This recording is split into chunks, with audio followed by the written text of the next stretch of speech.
आपको आज एक ऐसी जगह की सैर कराते हैं जहां अमूमन कोई जाना पसंद नहीं करता, पर फिर भी हम आपको लिए चलते हैं, क्योंकि एक बात की तो गारंटी है बंधु कि इस सैर में मजा बहुत आएगा आपको।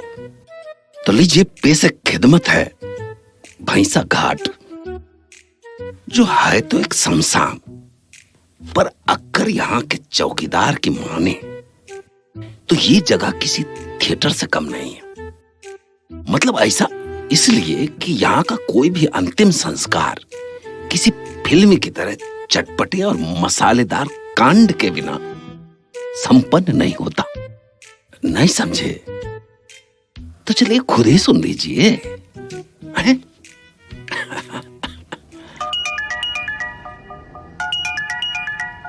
Hey babe. बाबू, कहाँ पहुँचे हो? मेरी मम्मी पापा से अब भी बात हुई है, वो ना ट्रैफिक में फंसे हुए हैं, थोड़ा लेट हो जाएंगे, पर तुम ना पहले पहुँच जाना, ओके? मैं तो ऑलमोस्ट पहुंच ही गया, ज्यादा से ज्यादा 2 मिनट लगेंगे। थैंक यू सो मच मेरा पुच्चू। Love you. Love you too babe. पर एक बात बताओ, तुम्हारे माँ बाप को इम्प्रेस करने के लिए तुम्हारे मामा की मैयत में शामिल होना जरूरी है क्या? तुम भूल गए क्या धाड़े मार मार के रोई थी मम्मी जब उन्होंने मुझे तुम्हारे साथ वीडियो चैट करते पकड़ लिया था। तब से मम्मी की नजर में ना तुम एकदम आवारा, लफंगे, लीचर, ठरकी। हाँ, बस मुझे पता है तुम्हारे घर में मेरी क्या इमेज है।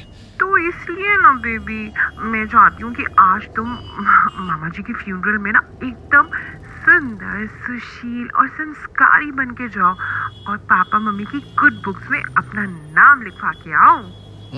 ठीक है, लगता है शमशान आ ही गया, मैं रखता हूँ। एक मिनट, तुमने वो सफेद कुर्ता पजामा पहना है ना, like I told you to? अरे हाँ बाबा, पहन लिया सफेद कुर्ता पजामा। और कुछ? नाइस। वो क्या है ना, आज मम्मी तुम्हें पहली बार कपड़ों में देखेंगी ना। क्या? Okay bye baby, enjoy. Enjoy? मैं शमशान जा रहा हूँ या मूवी देखने? कुछ भी बोलती है। भगवान इसे खूबसूरती के साथ थोड़ी बुद्धि भी दे देते ना तो मामला बैलेंस हो जाता। भैंसा घाट, लगता है यही है। इस चौकीदार से पूछता हूँ।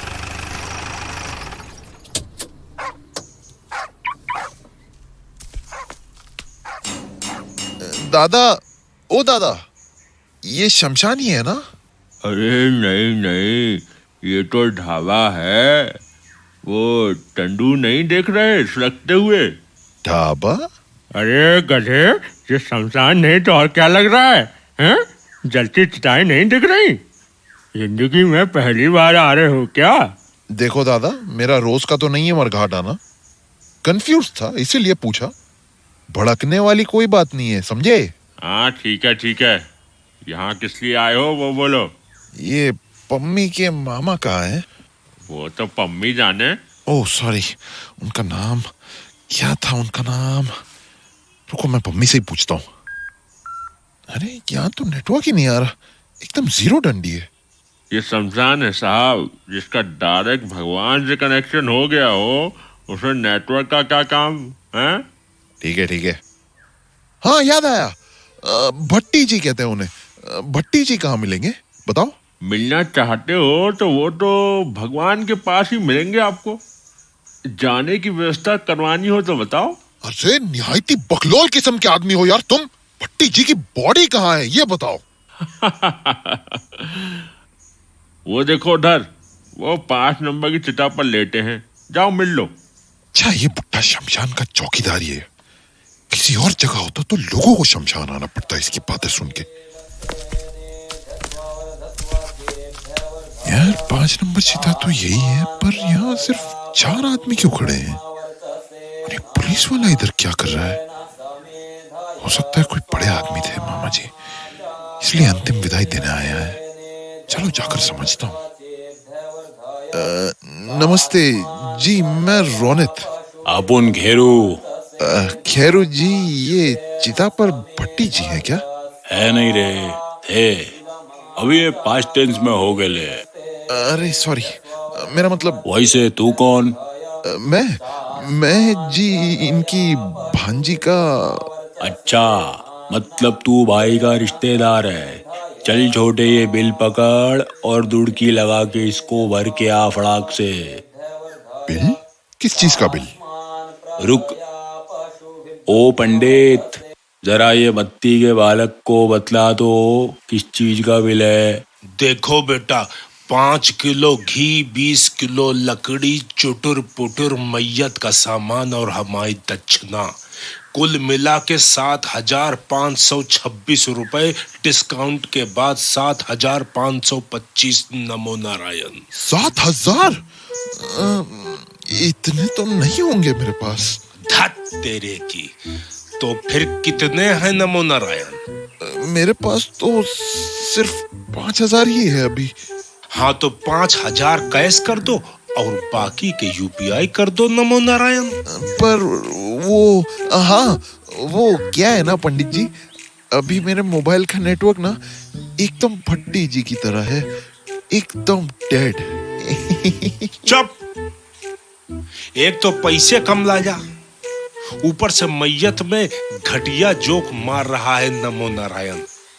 ला इधर ला 5,000, ये ले घी ले, ये घी ले और लगा दे इनके पूरे बदन पर नमो नारायण। क्या?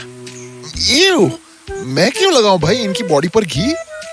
इनके जो सगे संबंधी है उनसे कहो लगाने को। वैसे है कहाँ बाकी सब? आए क्यों नहीं अभी तक? अरे आ जाएंगे रे, तब तक भाई को ऐसे ही सूखा सूखा लेटे रहने देंगे क्या? अभी बिना मचमच के घी लगाने का क्या? अरे ठीक है भाई खैरू, लगाता हूँ, भड़क क्यों रहे हो? अच्छी मुसीबत है यार, एक तो मैयत का पूरा खर्चा मुझसे उठवाया, ऊपर से लाश पर घी मलवा रहे। कहाँ फंसा दिया पम्मी। शर्मा मत छोटे, बिंदास मल इनके छाती पर। हाँ ऐसे। पर ये इनके चेहरे पर इतना बड़ा कट का निशान किस चीज का है?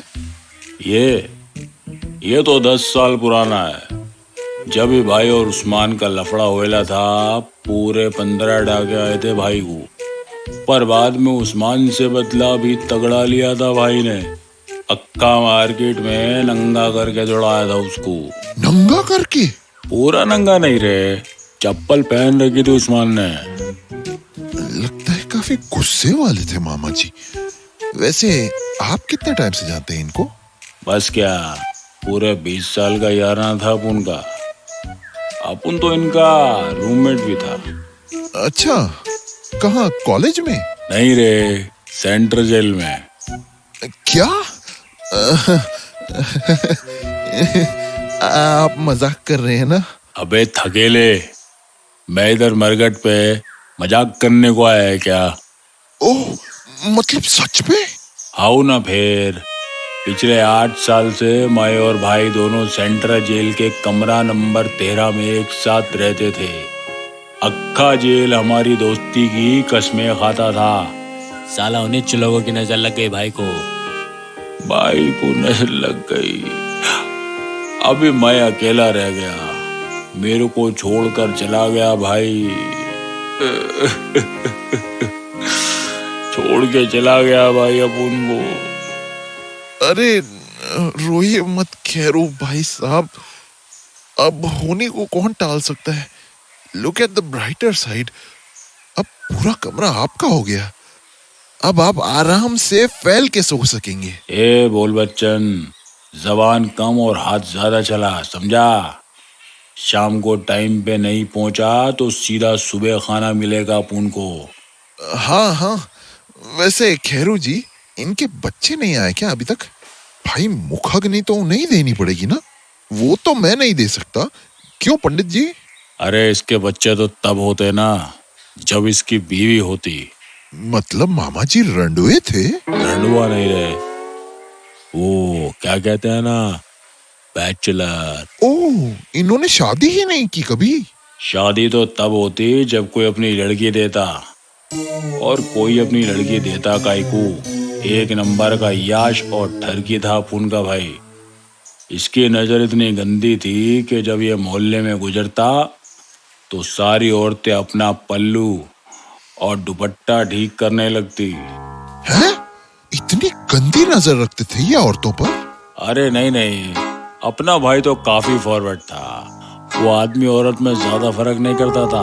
वो लड़कों को भी उतनी ही गंदी नजर से देखता रहा। भाई की नजर की डर से तो मोहल्लों में लड़कों ने हाफ पैंट पहनना भी छोड़ दिया था। अरे तू का गुरु क्या, अच्छे से जांघों के ऊपर की तरफ भी घी लगा, समझा? अरे हट, ये कैसे आदमी पे घी लगवा रहे हो यार? खुदा न खास्ता इनकी आत्मा इधर भटक रही होगी तो ना जाने क्या गंदे गंदे ख्याल आ रहे होंगे उसके मन में मुझे देख के। आत्मा में ठरक नहीं होती, ठरकी तो मनुष्य होता है। नमो नारायण। हाँ ठीक है, बॉडी का मैरिनेशन, मेरा मतलब मालिश हो गई है। अब क्या करना है बताइए? बाकी सब तो हो गया। हाँ, ये पांडु को कुछ पूछना था तुझसे। अरे इंस्पेक्टर साहब, ये छोटा भट्टी, क्या पूछना था पूछ लो। अच्छा, तुम हो भट्टी के खास, जरा इधर आओ। हाँ लीजिए, आ गया। पूछिए क्या पूछना है? माल कहाँ है? माल? कौन सा माल? देखो, हमें और भी तरीके आते हैं बुलवाने के। अगर तुम्हें पता है तो सच बता दो, मैं सरकार को कहकर तुम्हें भी 10% इनाम दिलवा दूंगा। हाँ। अरे कौन सा माल, कैसा माल, कहाँ का माल? मेरा माल तो पम्मी है और भट्टी की बहन उसकी मम्मी है, जिनको इम्प्रेस करने के चक्कर में इधर आकर फंस गया मैं। अब बहुत हुआ सम्मान, मैं जा रहा हूँ। जो भी बचा कुचा काम है इनके घर वाले ही आकर करेंगे, जो पता नहीं कौन सी बैलगाड़ी से आ रहे हैं, जो अभी तक नहीं पहुंच पाए। मैं तो चला, गुड बाय, राम राम, खुदा हाफिज। अरे अभी कहीं को भाग रहा है? हाथी निकल गया है, बस सूंडिच बाकी है। सूंड नहीं, पूंछ। हाँ वोइच, तू समझ गया ना? बस अभी देख भाई, मेरे को और इंस्पेक्टर साहब को जाने का है जेल वापस, और पंडित जी को दूसरी मैयतें करानी है। शक्ल से तो तू भी ज्यादा बेरोजगार नहीं लग रहा, तेरे को भी कहीं ना कहीं तो जाना होगा, तो आग लगा के खत्म कर, फिर तू जा तेरे रास्ते और अपन अपने रास्ते। क्यों इंस्पेक्टर साहब? हाँ भाई, बुकाग्नि तो अब तुम्हें ही देनी पड़ेगी। दे दो जल्दी और खत्म करो, चलो। अब कानून बोल रहा है तो मानना ही पड़ेगा। बताओ पंडित जी, क्या करना है? ये मटका अपने कंधे पे रखिए। नमो नारायण। लो, अब आप चिता के पास चक्कर लगाइए, और इंस्पेक्टर साहब आप मुझे माचिस दीजिए। नमो नारायण। लीजिए पंडित जी। अभी माचिस लेके घूम रहा तो बीड़ी भी फंसा रखी होगी किधर, तो एक देता क्या रे मेरे को? चलो खड़ा रहे चुपचाप, फालतू बात कर रहा। चीता से ज्यादा तो ये पांडु गर्म हो रहा है। चलिए अब मटके को पीछे फेंक दीजिए। नमो नारायण। अब ये लो मसाल, अब चारों तरफ से अग्नि दे दो और मसाल को चिता पर फेंक दो। हाँ ऐसे, लो हो गया अंतिम संस्कार संपन्न। नमो नारायण। भट्टी जी को अंतिम प्रणाम करके अब सब अपने घर को प्रस्थान कर सकते हैं, रोनित जी को छोड़ के। नमो नारायण। हैं? क्या मतलब? आपको आपके पैसे मिल गए, क्रियाक्रम हो गया, खत्म कहानी, फूकता रहेगा साला, फिर मैं क्यों रुकूं? ओहो, आप तो यूं ही नाराज हो रहे हैं। मैं तो बस इतना ही बोल रहा था कि बाकी कार्य तो हो गए, अब बस एक छोटी सी फॉर्मेलिटी बची है। नमो नारायण। कौन सी फॉर्मेलिटी? मुंडन। नमो नारायण। क्या? अबे दिमाग तो खराब नहीं है क्या? क्या दिन में ही भांग वांग चढ़ाकर बैठे हो? मैं क्यों अपना सर मुंडवाऊं? मैं क्या इनका कोई सगा लगता हूँ? मैं तो बस इनकी भांजी का बॉयफ्रेंड हूँ भाई। उसको इम्प्रेस करने के चक्कर में घर से मरघट तक आ गया बिना कुछ सोचे समझे। अब इससे ज्यादा कुछ और नहीं कर सकता। माफ करो और मुझे आज्ञा दो। देखो बेटा, मैं तो सिर्फ राय दे रहा हूं। सोचो, अगर तुम्हारी गर्लफ्रेंड, क्या नाम है उसका? पम्मी। हाँ पम्मी। तो पम्मी को जब ये पता चलेगा कि जो लड़का अपनी गर्लफ्रेंड के मामा के लिए अपने बाल कटवा सकता है, वो अपनी गर्लफ्रेंड के लिए क्या क्या कटवा सकता है। नमो नारायण। क्या क्या से क्या मतलब? मतलब गर्दन। नमो नारायण। यार बात तो सही कह रहा है ये पंडित। पम्मी की मम्मी तो आई नहीं अभी तक यहाँ, तो यही एक तरीका है उन्हें बताने का कि मैंने अकेले उनकी भाई की मैयत का पूरा तामझाम उठाया। सोच मत बेटा रोनी, प्यार के लिए अब आखिरी बार कटवा ले अपनी। पंडित जी बताओ कहाँ मुंडवाना है सर? जब बात, इधर बैठिए। ए चल छोटू, मूंड दे भैया का सिर। नमो नारायण। वाह छोटे, सर मुंडवा के दिल जीत लिया तूने। आज से तू अपुन का मुंह बोला भांजा। एक मिनट, ये रोना कुछ सुना सुना सा लग रहा है। देखो तो कौन है? रे दादा, ये पम्मी की मम्मी इस आरती के साथ क्यों आ रही है? अबे हटो रास्ते से। अरे छोटू, तू पीटी उषा क्यों बन रहा है? आंटी नमस्ते, पहचाना मैं? मैंने पहचाने पुत्र। कौन? आंटी मैं रोनित, पम्मी का फ्रेंड। अच्छा तू हैगा। क्या है ना, पिछली बार तेनू वेख्या था तब बाल थे, कपड़े नहीं। आज कपड़े हैं पर बाल नहीं। आंटी वैसे आप लोग लेट हो गए। और ये कौन है? कोई और भी शांत हो गया है क्या? ये तो मेरे वीर जी हैं, गुरपाल भट्टी। कल ही हम सब नू कल्ला छोड़ गए। क्या ये आपके भाई हैं? तू दस राशि कि कोई और भी शांत हो गया। कौन? वो क्या बोलता छोटे? अपुन के जाने का टाइम हो गया था तो सोचा अपुन भांजे को टाटा बोल दे। तेरे को जब भी जरूरत हो तो ये ले पर्ची, इस पे अपुन का फोन नंबर लिखेला है, सेंटर जेल का। इस पे बिंदास फोन करने का और बोलने का घेरू मामा से बात कराओ। चलो इंस्पेक्टर साहब, चलते हैं। खुदा हाफिज छोटे। तू एक क्रिमिनल का पांजा है। मैंने तो पहले से शक था। मैंने बोला था पम्मी को कि ये खोता एक नंबर का आवारा, लफंगा, लीचड़, ठरकी। बस आंटी, मुझे पता है, पम्मी ने मुझे सब बताया था, पर ये मेरे मामा नहीं है। चुप, एकदम चुप। आज के बाद मेरी पम्मी के आसपास भी दिखाई दिया तो तेनू तेरे मामा कोल पहुंचा देना है मैंने। हट परे। पर आंटी। दूर फिटे मुंह।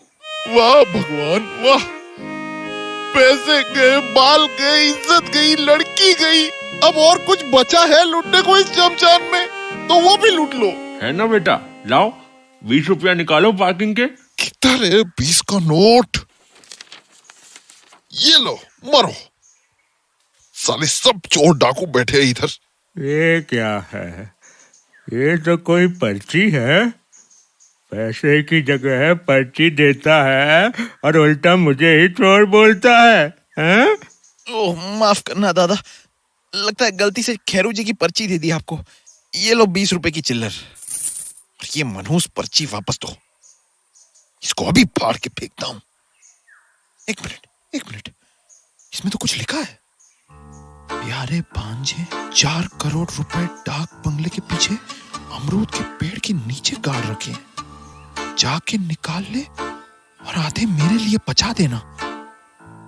तुम्हारा खैरो मामा। ये क्या है?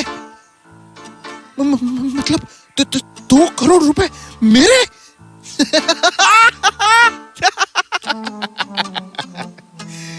सपना देख रहा हूं क्या मैं?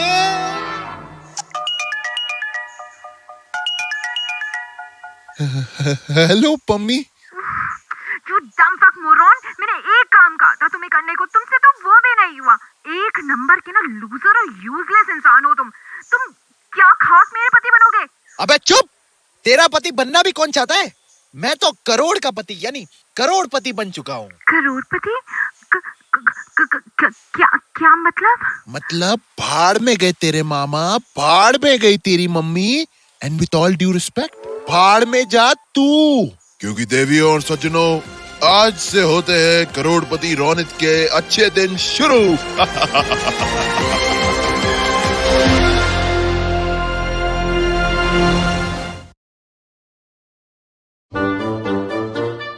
कहते हैं बंदर उड़ा नहीं करते, टूटे शीशे जुड़ा नहीं करते, लंगड़े भागा नहीं करते और मुर्दे जागा नहीं करते। पर ये सब कहावतें तो दुनियावी चीजों पे लागू होती है ना भाई। और ई ठहरा भैंसा घाट, मतलब हमारे शहर का शमशान घाट। मजाल है ससुरा यहाँ कोनो काम सीधा हो जाए। तो चलिए देखते हैं कि आज ही भैंसा घाट पे चिता नंबर 3 पे कौन सा मुर्दा गर्दा उड़ा रहा है। ओ अंकल, ओ की गए? मैं तो हमेशा से यही हूँ बेटा, आगे भी रहूंगा। अरे वाह, आप तो फुल ऑन जिंदा हो यार। जैसा कुर्सी पे पसरे थे, मुझे लगा कोई कुर्सी पे मुर्दा टिकाकर चाय पीने निकल गया। अच्छा, मतलब सिर्फ शक्ल ही मनहूस नहीं है, बातें भी अच्छी खासी मनहूस कर लेते हो, हाँ? काम बताओ, काम क्या है? गेट खोलो, मेरे दद्दू ज्ञान सिंह अलावत का अंतिम संस्कार हो रहा है अंदर, तो उनको गुड बाय बोलने आया हूँ। अच्छा, मैयत में आए हो? तुम्हारा हुलिया देख के लगा किसी बारात में जा रहे थे, रास्ता भटक गए। ये लो, खोल दिया गेट। जाओ, चिता नंबर 3 पे ताला ताला लेटे हैं तुम्हारे डड्डू, हाँ? मिल लो जाके। ये लड़का अभी तक नहीं आया। कितना प्यार करते थे बाबूजी इससे, और ये नालायक उनके अंतिम संस्कार में भी टाइम पे नहीं आ सकता। हद है। ए ठंड रखो अंकित के पप्पा, बिना बात के लेट ना हो गए हमारा अंकित। छोरा कहीं फंस गया होगा। लो, वो आ गया अंकित। आप भी ना यूं ही कोसते रहते हो उसे। सॉरी एवरीवन, थोड़ा ट्रैफिक में फंस गया था। गो से गोबर, गोवा, गोती। वेट चाचू, लेट मी गेस सम मोर। अबे कथे, गॉगल्स उतार ले। उप्स, सॉरी चाचा जान। लो, कर लो बात। भाभी जी, आपने ना लाड प्यार में सड़ा दिया है अपने छोरे को। देखो कैसे कपड़े पहन के आए हैं शमशान में, चमकीला गॉगल, फटी हुई जीन। आप कुछ कह रही हैं चाची जी? लो, कर लो बात। मैं तो कह रही थी घना सुंदर लग रहा से बेटा। क्यों भाभी जी? इधर अंकित, ये क्या बावड़ा बंदर बन के आया है तू अपने दादा की मैयत में, हैं? देख तेरे पापा कितने नाराज हैं। जाने दो मालती, किसको बोल रही हो? इसे जरा भी फर्क पड़ता तो मैयत खत्म होने के टाइम पे नहीं आता नालायक। पंडित जी, ये है मेरा बेटा। क्या नाम है तुम्हारा? नमो नारायण। नमो नारायण नहीं, अंकित। वैसे आचरण से तो कलंकित नाम ज्यादा जचता है तुम पे, नमो नारायण। साइज देख कर बात करो पंडित जी, वरना पंडित से खंडित होने में देर नहीं लगेगी। हमारा अपमान करता है, शराब दे दूंगा नमो नारायण। अरे ऐसी भरी दोपहरी में शराब नहीं, बियर ली जाती है पंडित जी। शराब नहीं, शराब। हे भगवान, इसके तो मुंह ही लगना पाप है। चलो, जूते नीचे उतार के ऊपर आओ और ये सामग्री चिता में डालो और अपने दादाजी को अंतिम प्रणाम करो, नमो नारायण। कूल। दद्दू, सॉरी मैं लेट हो गया, but it was not deliberate. इस फैमिली में आप ही मेरे बेस्ट फ्रेंड थे। बाकी सब तो मुझे सीरियस लेते ही नहीं थे माँ को छोड़कर। आपने मुझसे हमेशा हंसते रहने का वादा लिया था। सो यस, मैं उस वादे को हमेशा निभाऊंगा। और हाँ, हर सैटरडे को आपकी फोटो के सामने ओल्ड मॉन्क का लार्ज भी रख दिया करूंगा। आई विल मिस यू दद्दू। फिर मिलेंगे। अंकित बेटा तू ठीक है ना? हाँ हाँ, बिल्कुल ललन टॉप माँ। तो हो गया या और कुछ भी बाकी है? चलिए अब आप लोग प्रस्थान कीजिए बाहर की ओर, पर जाते हुए एक बात का ध्यान रखिए, पीछे मुड़ के ना देखिए और चलो तो बिल्कुल भी ना बोले नमो नारायण। भगवान के लिए आप धन्यवाद मत कीजिए, लेट हो रहा है, अब मुझे और भी अंतिम क्रियाएं करवानी है। और हाँ, आपके बड़े भैया कहाँ हैं नमो नारायण? अब यहाँ हूँ पंडित जी, ये लीजिए आपकी दक्षिणा। धन्यवाद। हाँ लाइए, ईश्वर आपको धन धान्य दे और आपके पुत्र को बुद्धि। वो तो इस जन्म में होता नहीं लग रहा है। ठीक है पंडित जी, आगे दीजिए, अब चलते हैं। चलो तुमको लेकर चले। लो कर लो बात। तू तो कतई बावला मानस हैगा। पंडित जी ने मना करी थी ना चलो बोलने को, फिर क्यों बोला? पर अब तो आपने भी बोल दिया चाची। लो कर लो बात। बेड़ा गर्क कर रखा है इस छोरे ने। अच्छा, एक भजन सुनोगी चाची? लो कर लो बात, सुनाए। चलो बुलावा आया है। फिर चलो। लो कर लो बात। देखो भाभी जी क्या नाश मचा रखा है आपके छोरे ने। अंकित क्यों तंग कर रहा है अपनी चाची को? तू चल सीधे। हाँ हाँ चलता हूँ। ओह शिट, अपने शू तो वहीं भूल गया, अभी लेकर आता हूँ। सत्यानाश, आखिर पाछे मुड़ के देख ही लिया इस छोरे ने। क्यों रे, तन्ने मना किया था ना पाछे मुड़ के देखने को, फिर क्यों मुड़ा? अरे बोल, ऐसे चुपचाप क्यों खड़ा है? तन्ने सांप सूंघ गया है क्या? अंकित, ए अंकित, ए जी अंकित के पप्पा, ये देखो क्या हो गया ऐसे, कैसे मूर्त बन के खड़ा है, हिलडुल भी ना रहा। अंकित, बेटा अंकित, क्या हुआ तुझे? कुछ बोल क्यों नहीं रहा भाई? पीछे मुड़कर देखा, तभी से ऐसे खड़ा है पत्थर की मूरत जैसा। एक झापड़ रख के देते, अभी ठीक हो जाएगा। रा बावड़ी पूछ, अपने बाप ने झापड़ देगा। एक रपटा दर के दूंगा तो सारे अटके हुए 4 बार आ जाएंगे तेरे पिछवाड़े से।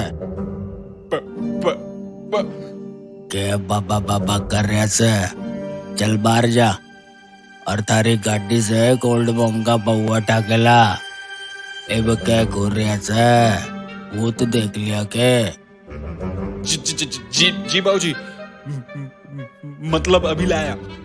अरे सुन, साथ में ठंडा पानी भी लेता यो, जितना पे लेटे लेटे कलेजा बपक गया मेरा।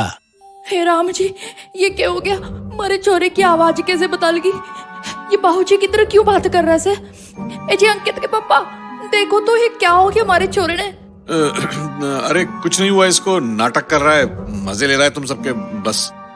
अरे अंकित नो क्यों कोस रहा चेतन?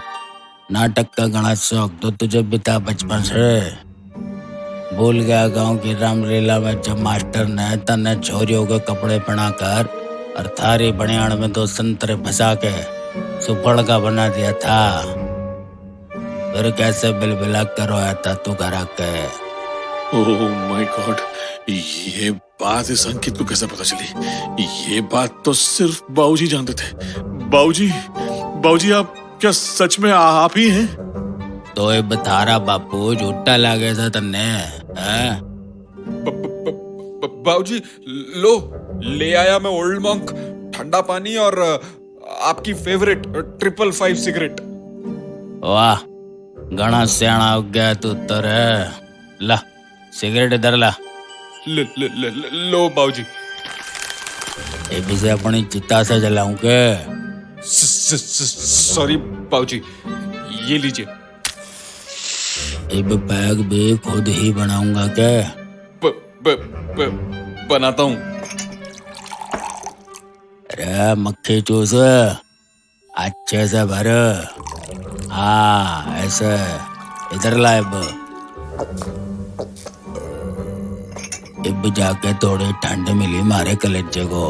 अरे सुन, एक छोटा टॉप अप और कर दे इस पे। जो हुक्म बाबूजी। रुके क्यों रहा कायरा तन्ने? 4 बूंद बचा के कौन सा अमीर हो जावे कर तू। माफी बाबूजी, ये लो पूरा ही भर दे रहा है मैं। अरे पानी की जगह तो छोड़ देता, कोई ना। ला इधर, थारे हाथ में ना अकले वो बात ना है। असली बैग तो हमारी लज्जो बनावे सी, न एक बूंद ज्यादा न एक बूंद कम। लो कर लो बात। मैंने तो पहले ही कही थी ये छोरा कुछ कांड कर देगा। पीछे मुड़ के चलो बोल के बाबूजी की आत्मा बुलवा ली इस करम जले ने। चुप, करम जला वो नहीं, करम जला तो तू है। लो कर लो बात। ऐसा क्यों बोल रहे हैं बाबूजी? मैंने तो हमेशा आपकी सेवा ही की से। घना सेवादार बन रही से।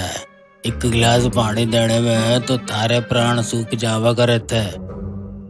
आज सेवा के नाम पे मारे डब्बे से मेवा जरूर चुरा चुरा के डकार जाया करती थी तू अस्पताल में। लो कर लो बात। घनी खांसी उठ रही से तन्ने, और आज सुबह जब तू आंसू पहुंचने के बहाने से चुप चुप के कोका कोला पीड़ी पल्लू के नीचे, तब तो ना उठी खांसी। लो कर लो बात। माफ कर दो बाबूजी, वो तुम्हारी मौसेरी बहन ने जबरदस्ती पिला दी थी। सब पता है मन्ने, चोर चोर मुसेरी बहने। भैया, मैंने बोला था ये भाईसा घाट में अंतिम संस्कार मत करवाओ। ससुरी ये जगह ये पनौती है, यहाँ कोई आदमी शांति से जावे ही ना है। पंडित जी, मारे बापू का भूत घुस के बैठ गया हमारे भतीजे में। कुछ करो, मंत्र मंत्र मारो, भगाओ बाबूजी ने। मंगलम भगवान विष्णु मंगलम गरुड़ध्वज। अरे शादी का मंत्र क्यों पढ़ रहे हो पंडित जी? ओ क्षमा कीजिए, घबराहट में अटरम सटरम हो गया सब।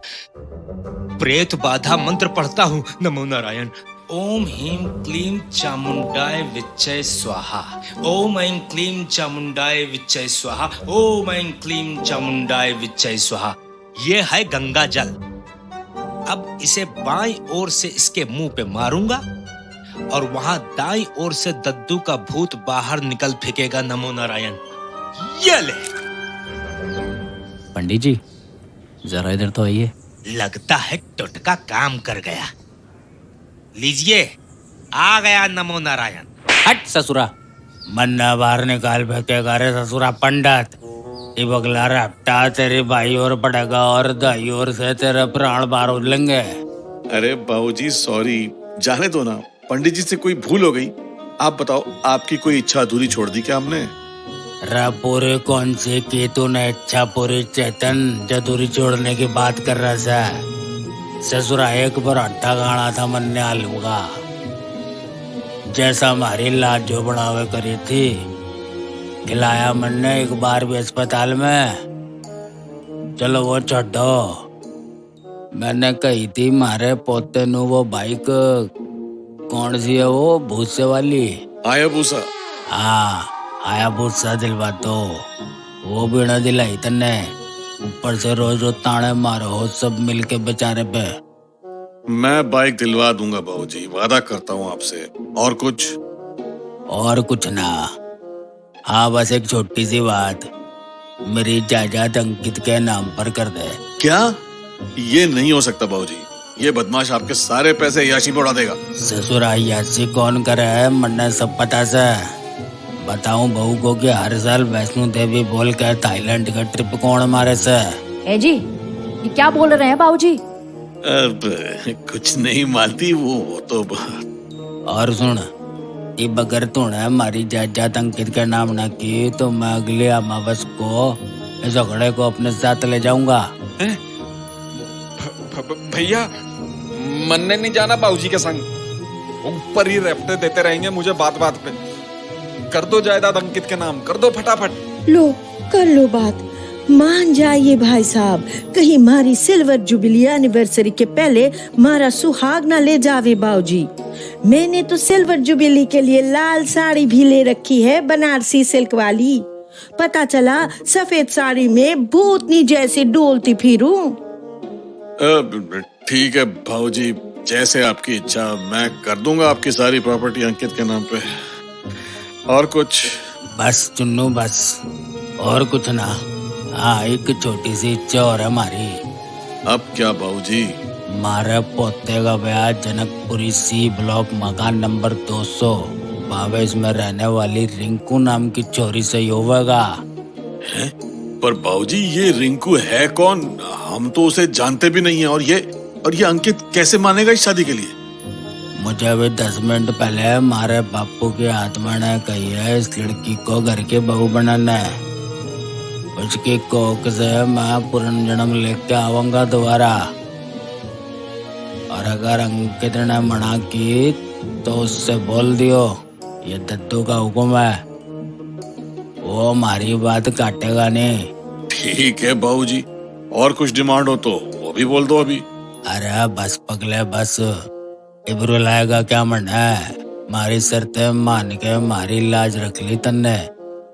अब मैं निकड़ू सू और अकड़े तू सुन ले कान खोल के, अगर मारी अलमारी से विदेशी दारू दोबारा चुड़ाई तो पिछवाड़े झाड़ू गाड़ के मोर बना दूंगा तन्ने, समझा? अब तू तो रहने दे, तारी बात कंप्लीट करने से पहले तो हमारे पुनर्जन्म हो जाएंगे। अच्छा वाल को प्यार से मिलजुल के रहना सब। अब अगर आपस में झगड़ा किया ना तो याद रखना मन्ना आने में ज्यादा देर ना लगेगी। अच्छा चलता हूँ सुब। अंकित, हे अंकित, तू ठीक तो है ना मेरे बेटे? मैं कहाँ हूँ? मैं यहाँ क्यों लेटा हुआ हूँ माँ? मुझे कुछ क्यों नहीं याद आ रहा? के बताऊं बेटा, थारे अंदर थारे दादू की आत्मा आ गई थी। क्या? व्हाट रबिश माँ, कुछ भी बोले जा रही हो? अरे साची बोलूं सु बेटा, और थारे दादू ने ये भी कही थी कि थारी शादी उनकी पसंद की लड़की से ही होवेगी। ये उनका हुक्म से है। दद्दू का हुक्म? ओ समझा। ठीक है माँ, अगर दद्दू का हुक्म है तो मुझे मंजूर है। मैं कोई भी चूं चां किए बिना जहां बोलोगी वहां शादी कर लूंगा। लो कर लो बात, शादी बाद में करना, पहले उठो और निकलो यहाँ से सब। अब 1 मिनट भी ना रहना इस भैंसा घाट में, जल्दी चल। मेरा मतलब निकलो। ठीक है, आप सब जाओ, मैं शू पहन कर आता हूँ। अंकित बेटा, बेटा जल्दी आना। आइए अंकित के पापा, बाहर निकले यहाँ से। हेलो रिंकू, लहंगा सिलवा ले फटाफट। मेरे घर वाले हमारी शादी के लिए राजी हो गए हैं। क्या? कैसे? किसने बात की तुम्हारे पापा से? मेरे प्यारे दद्दू ने। दादू ने? पर वो तो स्वर्ग सिधार चुके हैं ना। मतलब कुछ भी फेंकोगे? स्वर्ग तो सिधार चुके थे मेरी जान, पर मेरी एक रिक्वेस्ट पे राउंड मारने आ गए थे इधर बैसा घाट तक, हमारी शादी फिक्स करवाने के लिए।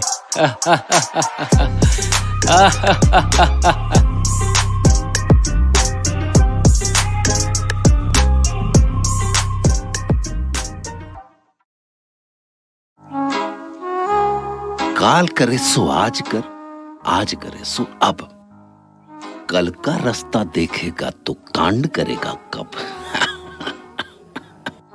ये कहावत इस शहर के सबसे कांडी शमशान घाट यानी भैंसा घाट के अब तक के सबसे वीआईपी गेस्ट सुपरस्टार अभी कपूर पे बिल्कुल सूट होती थी। दरअसल हुआ ये कि बॉलीवुड के इस टिमटिमाते सितारे की जीवन की पिक्चर अचानक एक अनचाहे क्लाइमैक्स पे खत्म हो गई। और खास बात यह कि मरने से ठीक 1 दिन पहले हमारे अभी कपूर अपने चाहने वालों को एक सनसनाती हुई खबर भी दे गए। Hey everyone, मैं आज एक बहुत ही बड़ी अनाउंसमेंट करने जा रहा हूँ। I have decided that I am joining politics. That's right दोस्तों। अब आगे की कहानी और पार्टी के डिटेल्स मैं आपको कल बताऊंगा। तब तक के लिए बाय बाय, कल मिलते हैं। और वो कल हमारे अभी कपूर साहब की जिंदगी में कभी नहीं आया।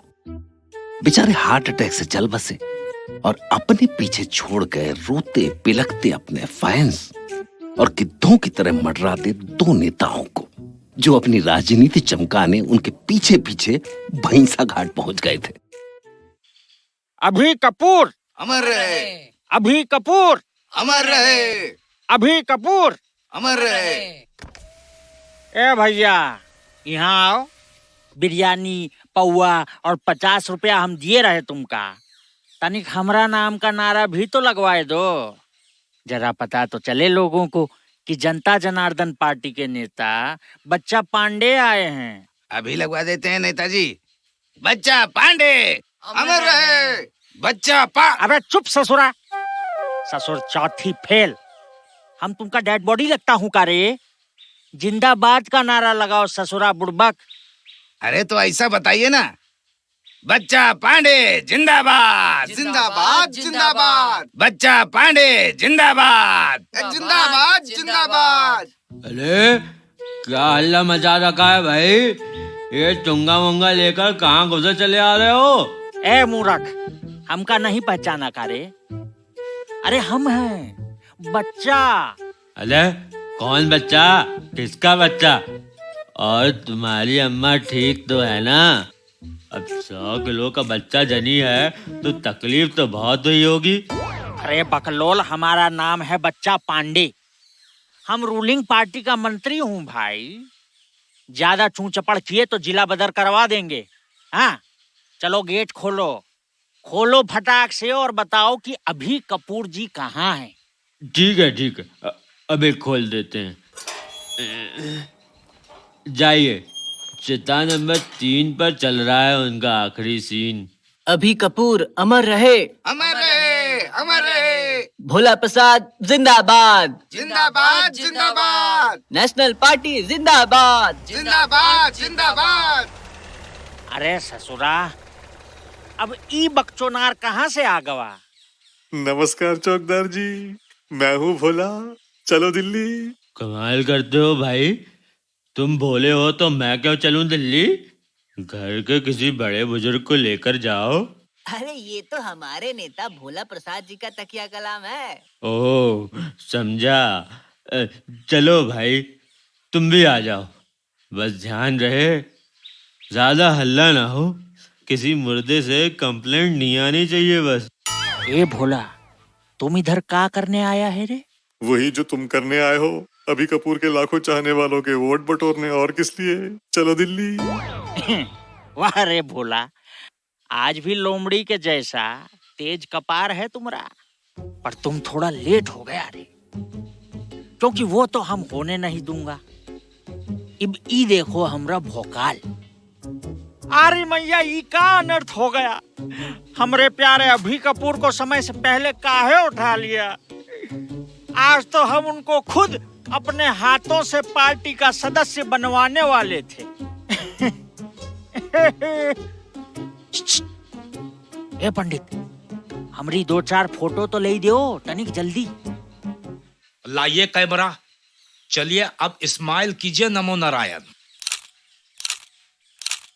आहा, क्या क्लियर फोटो आई है ल्हास के साथ, नमो नारायण। आहा, ये वाली भी और ये वाली भी। और इस फोटो में आपकी गोद में कौन भाभी जी हैं क्या? नमो नारायण। अरे नहीं। अबे तुमको हमरा फोन का गैलरी खोलने को कौन बोला रे? लाओ फोन इधर। साले पंडित, तुम तो गुरु घंटाल आदमी हो एकदम। हाँ तो कहाँ थे हम? हाँ, अभी कपूर जी, इक्का हुई गवा, हमका भी अपने साथ ले जाते। रोने की नौटंकी तो देखो इसकी। अभी बताता हूँ बेटा असली एक्टर कौन है। चलो दिल्ली। भगवान, कैसा निर्दयी है रे तू है। ये दिन दिखाने से पहले मुझे क्यों नहीं उठा लिया है? चलो दिल्ली, एक दिन और रुक जाता तो अभी कपूर की नेशनल पार्टी ज्वाइन करने की अंतिम इच्छा पूरे हो जाती। चलो दिल्ली, मुझे तो चक्कर आ रहे। अरे पानी पानी आए, पानी आए, चलो दिल्ली। अरे ये क्या कर रहे हैं भोला प्रसाद जी? अर्थी की मटकी से पानी क्यों पी रहे हैं? क्या ये अर्थी की मटकी थी? तू तू तू तू तू यक। पहले क्यों नहीं बताया? चलो दिल्ली। जाने दीजिए पंडित जी, ये नेता लोग हैं। जब जिंदा पब्लिक का पानी चुरा सकते हैं तो मुर्दे की क्या बिसात। अरे इतनी हिम्मत तुम्हारी के भोला प्रसाद को चोर बताता है? अरे है कौन तू? चलो दिल्ली, बताता हूँ मैं रंजन त्रिपाठी, चैनल 9 का रिपोर्टर। हाँ तो भोला जी, आप क्या कह रहे थे?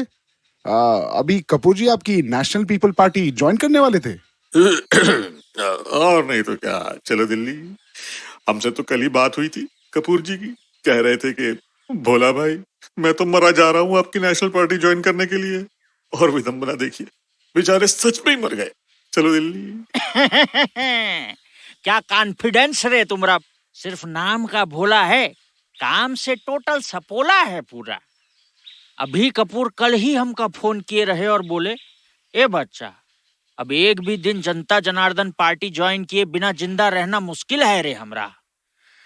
और देखो, हमरे सदस्यता दिलवाने से पहले ही प्राण त्याग दिए।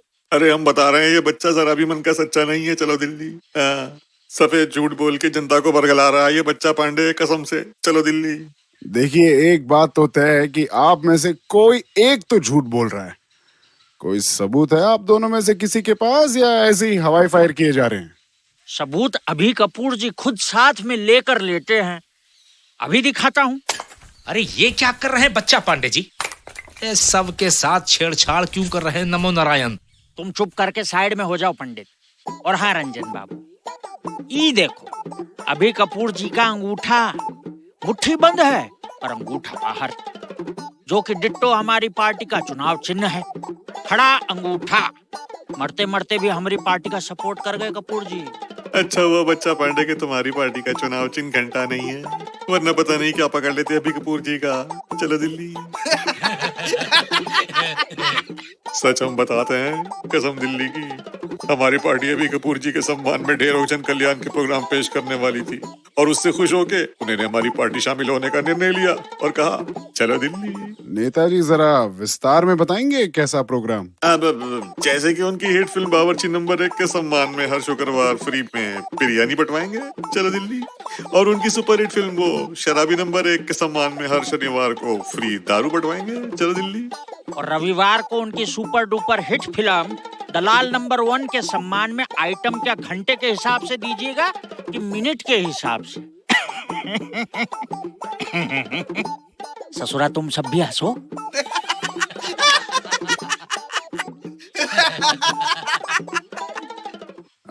देखिए बच्चा जी और भोला जी, मुझे लगता है सिर्फ एक ही तरीका है ये जानने का कि अभी कपूर कौन सी पार्टी ज्वाइन करने वाले थे। पिछले कुछ दिनों में उन्होंने कई सारे ट्वीट्स करके कुछ अहम मुद्दे उठाए थे।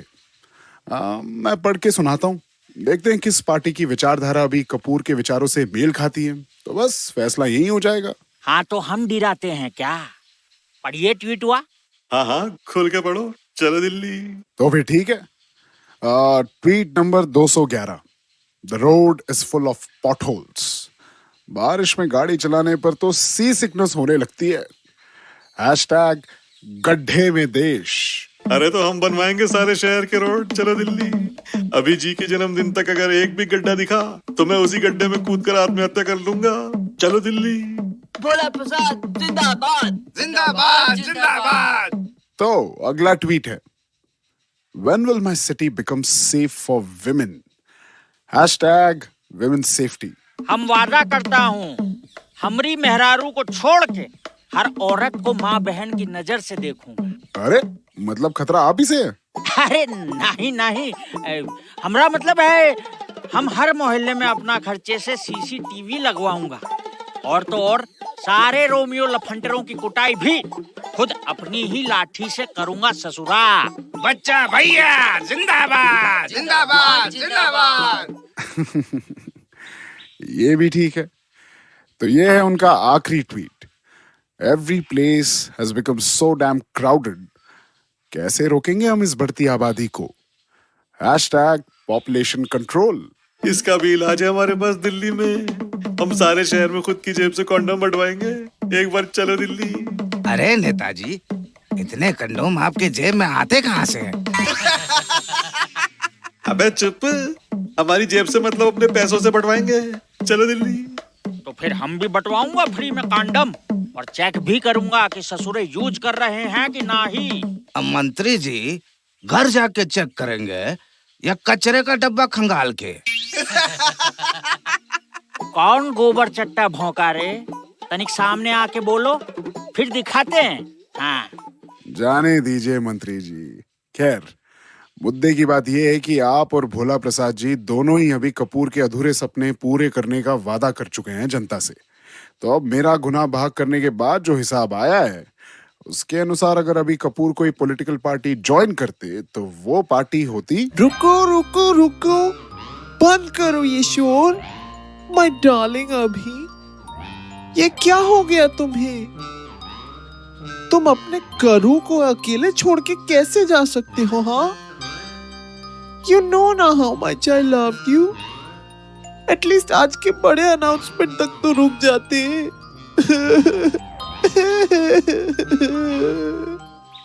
ये मीठा इलायची पान कौन है ससुरा? ये तो मशहूर डायरेक्टर करण ओबेरॉय है। अब तो चलो दिल्ली। करण जी, अभी आपने क्या कहा? क्या आप जानते थे अभी कपूर जी के उस बड़े अनाउंसमेंट के बारे में?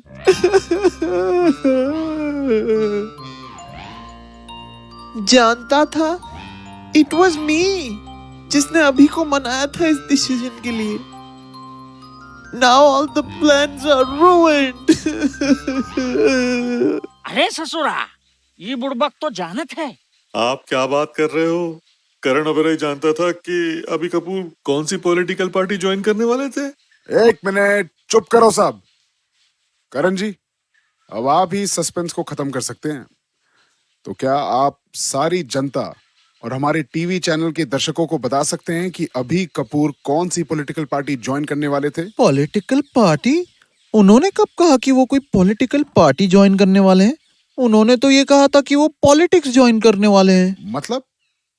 मैं समझा नहीं। मतलब ये कि वो मेरी आने वाली मूवी पॉलिटिक्स की कास्ट ज्वाइन करने वाले थे as a lead actor, you know.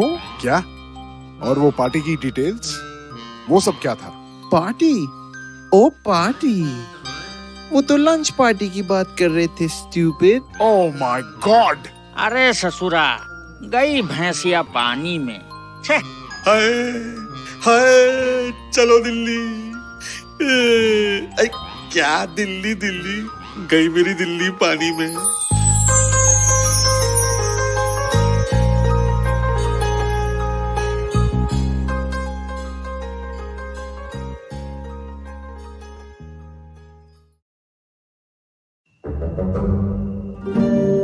क्या लेके आया था, क्या लेके जाएगा, ऐसा गीता में लिखा है।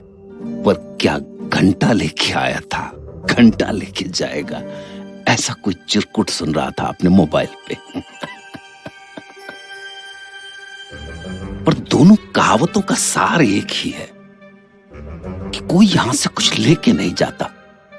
अब चिता नंबर 4 पे लेट के सिक रहे बाबूराव को ही देख लीजिए।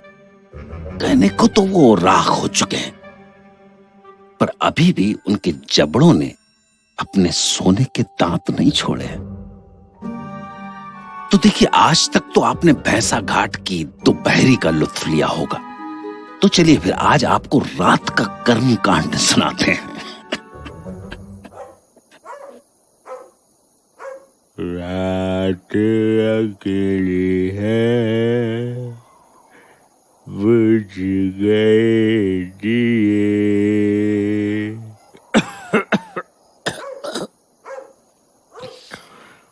आगे मेरे पास कानों में मेरे जो भी जाएगा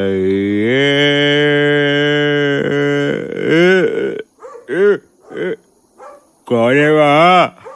अब वो जी मैं हूँ डट्टू। अरे कौन डट्टू भाई? मैं डॉक्टर डट्टू, पहचाना नहीं? मैं दिन में आया था बाबूराव जी के अंतिम संस्कार में। ओह हाँ, अभी याद आया। माफ करना डॉक्टर साहब, अचानक इतनी रात में आपको देखा तो लगा कोई मुर्दा हाथ सेक रहा है चिता नंबर 4 पर। खैर, आप कहाँ छुपे हुए थे इतनी देर से? दिखाई ही नहीं दिए। मैं वो यूं ही जरा टहल रहा था, फिर उधर बेंच पे बैठे बैठे नींद लग गई। टहल रहे थे? ये कोई टहलने की जगह लग रही है आपको डॉक्टर साहब? झूले वूले भी लगवा देते हैं, फिर साहब परिवार आना हर संडे पिकनिक मनाने। वैसे बाबूराव जी के साथ जो इक्का दुक्का लोग आए थे वो तो कब के चले गए। फिर आप अभी तक यहाँ क्या कर रहे हैं? देखिए डॉक्टर साहब, ये रात में रुकने लायक जगह नहीं है। आप चलिए बाहर, अब तो मेरे भी जाने का वक्त हो गया है। आइए साथ में निकलते हैं। नहीं, मैं नहीं जा सकता, तुम जाओ। मैंने बाबूराव जी को वचन दिया था कि मैं उनकी चिता ठंडी होने तक उनके साथ ही रहूंगा। डॉक्टर साहब, आपको कहीं बिरजू ने तो नहीं काटा? बिरजू? ये बिरजू कौन है? पागल कुत्ता है, यहीं शमशान में ही रहता है। बोल पाता तो वो भी कुछ इसी तरह की उल जलूल बातें करता।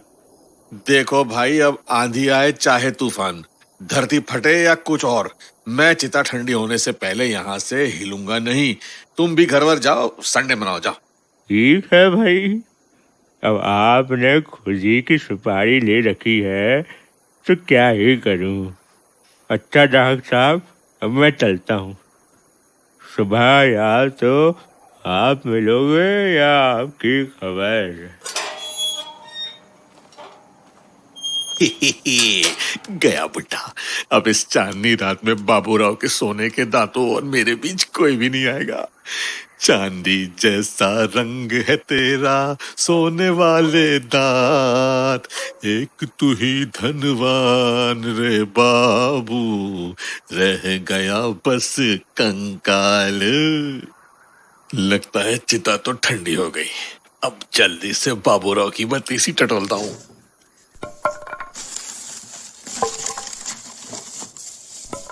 आलोक निरंजन! कौन है वहां? कौन है?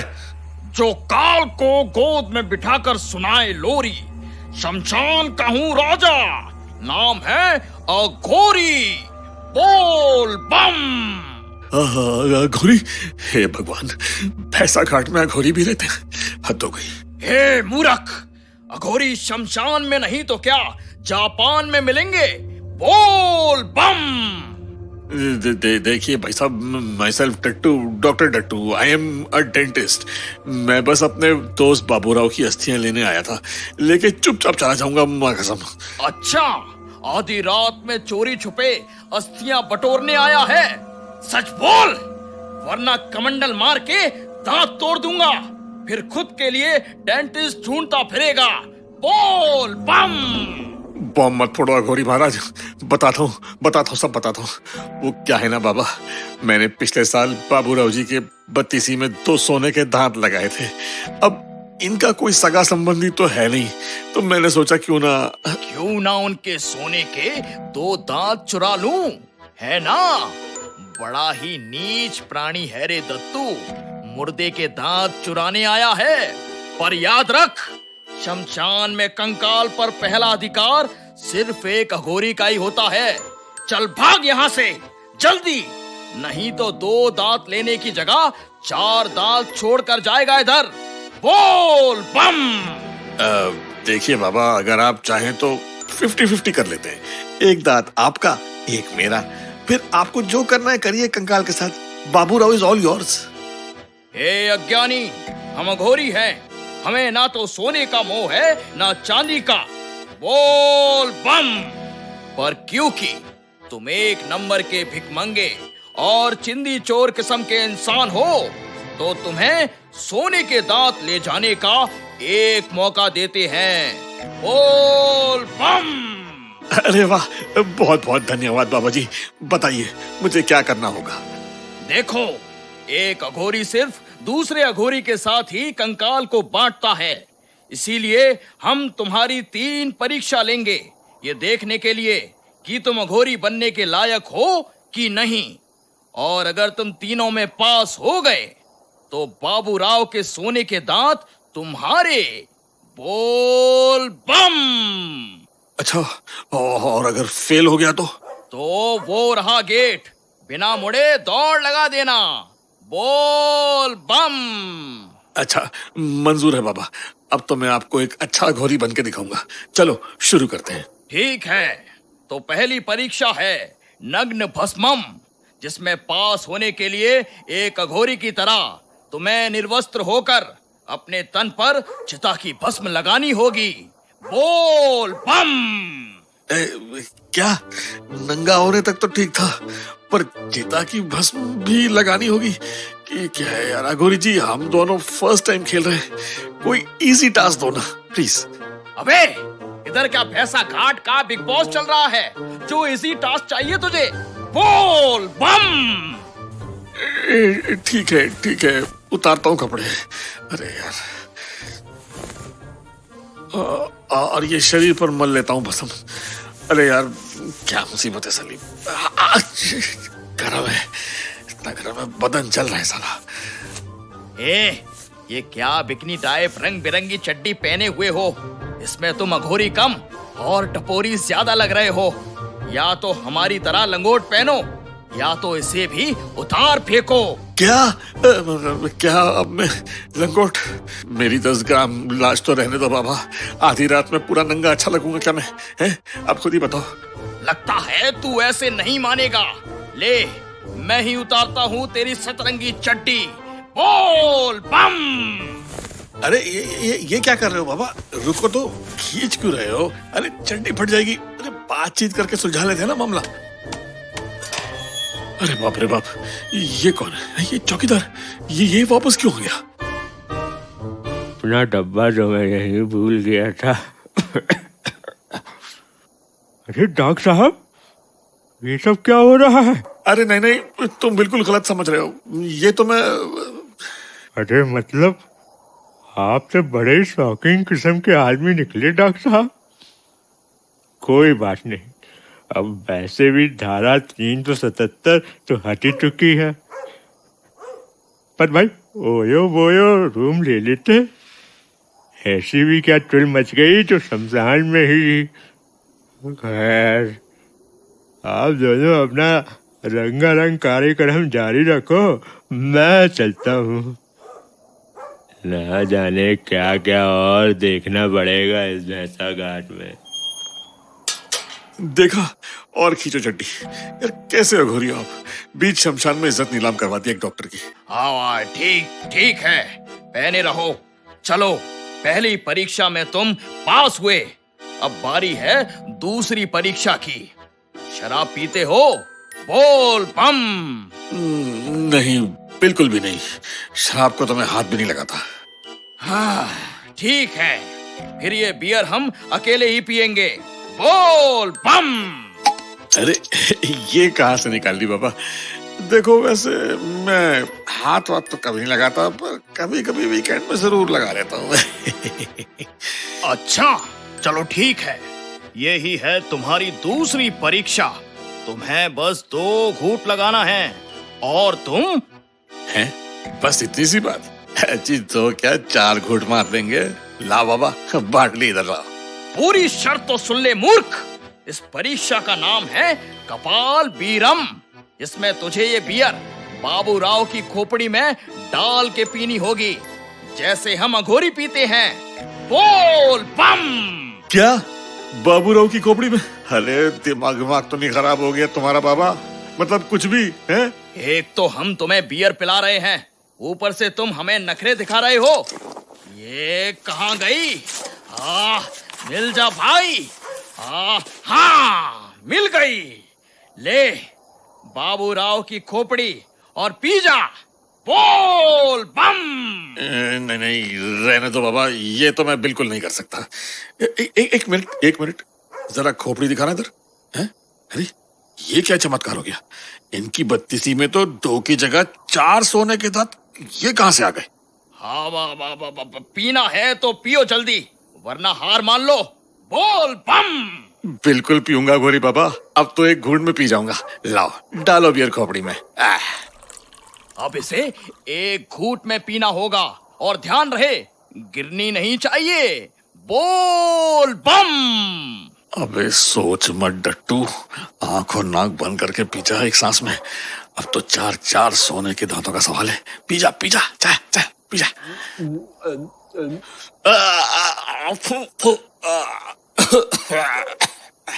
हे भगवान, ये जोश में मैंने क्या कर लिया?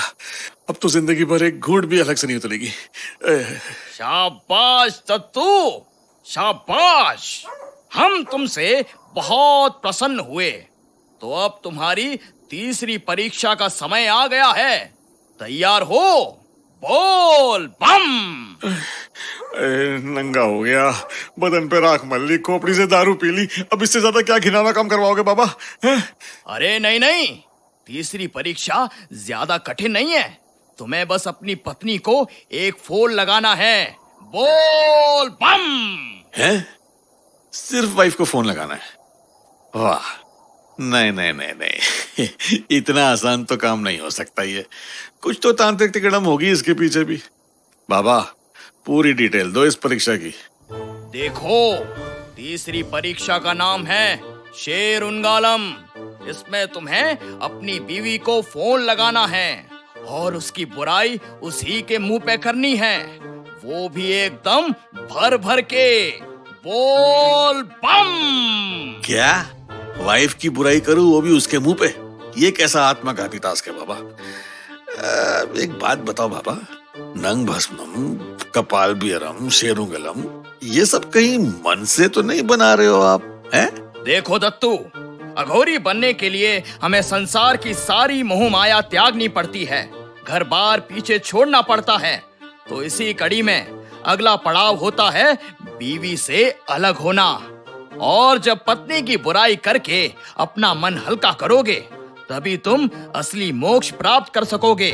पर हाँ, याद रहे, इस बीच अगर पत्नी से तुमने एक बार भी माफी मांगी तो तुम एक झटके में फेल, समझे?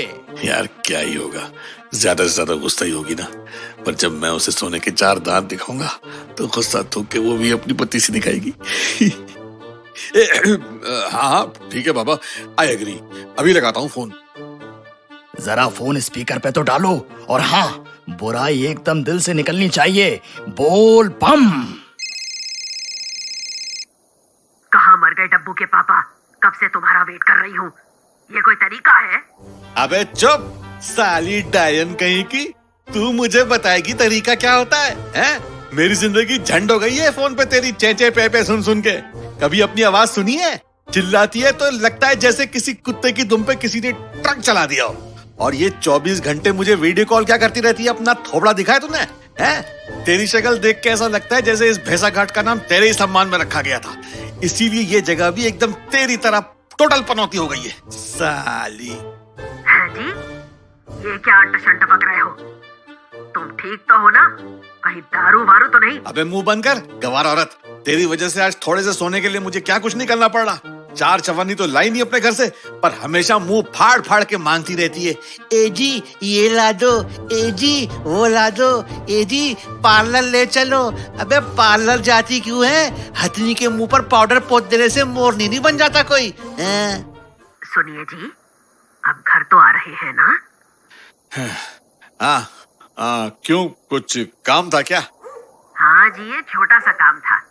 आते आते ना मेरे लिए एक सफेद साड़ी लेते आना। क्या? अरे जानेमन, तुम मेरी बातों का बुरा मत मानना, मैं तो सिर्फ टास्क। तब्बू, जरा वो डंडा तो बाहर निकालना। नहीं, वो दूसरा मोटा वाला जिस पर बड़ी बड़ी कीलें लगी हुई हैं। हाँ वही। और आज रात को बालों में तेल मत लगाना, कल तेरा मुंडन होने वाला है। अरे जानू, मेरी बात तो। और हाँ, तुम भैंसा घाट पर हो ना, तो वहाँ अपने नाम की एडवांस बुकिंग कर लेना और 3 टन लकड़ियां भी तुलवा लेना, क्योंकि मुझे मेरी माँ की कसम, अगर आज मैंने तुम्हें मार मार के परलोक ना पहुंचा दिया ना, तो मैं भी एक बाप की औलाद नहीं। अरे मगर मेरी बात तो सुनो। जो सुनना था सुन लिया, अब सुनूंगी तो सिर्फ तुम्हारी दर्द भरी चीखें। माफ कर दे मेरी माँ, मुझे माफ कर दे। मेरी मति मारी गई थी, जघोरी की बातों में आ गया था। माफ कर दे प्लीज, माफ कर। हाँ, तीसरी परीक्षा में फेल हो गया रे दत्तू। तूने माफी मांग ही ली अपनी बीवी से। बोल बम। अरे भाड़ में गई तेरी परीक्षा, और भाड़ में गए दांत, और भाड़ में गया ये पनौती वाला भैंसा घाट। जब जिंदा ही नहीं रहूंगा तो इन सोने के दांतों का अचार डालूंगा। घर जाके उसके पैर पकड़ लेता हूँ, हो सकता है जीवन दान मिल जाए। हेलो, तुम लाइन पे हो ना? जानू, शोना, मैं आ रहा हूँ। मेरी जाने बाहर, मेरी गुलबदन, गुले गुलजार। हेलो। दत्तू का पत्ता साफ। अब ये 4 प्यारे प्यारे सोने के दांत मेरे। गधा, एक डेंटिस्ट होके दूसरे डेंटिस्ट को नहीं पहचान पाया। खैर, उसे पता भी कैसे चलता कि मैं हूँ डॉक्टर अशोक, बाबूराव का नया डेंटिस्ट, जिसने पिछले हफ्ते ही उन्हें 2 नए सोने के दांत लगाए थे। बोल बम। अलक निरंजन। कौन खड़ा है उधर? कौन हो तुम?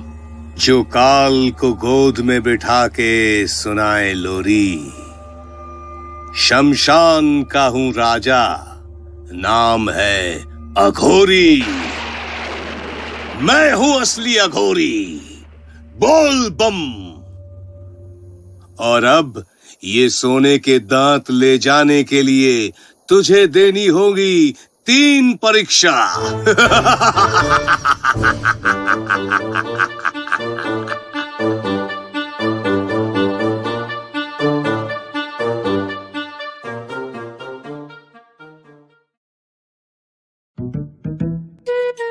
एक छोटा सा सवाल पूछें, जवाब देने के लिए सिर्फ 5 मिनट मिलेगा, ठीक है?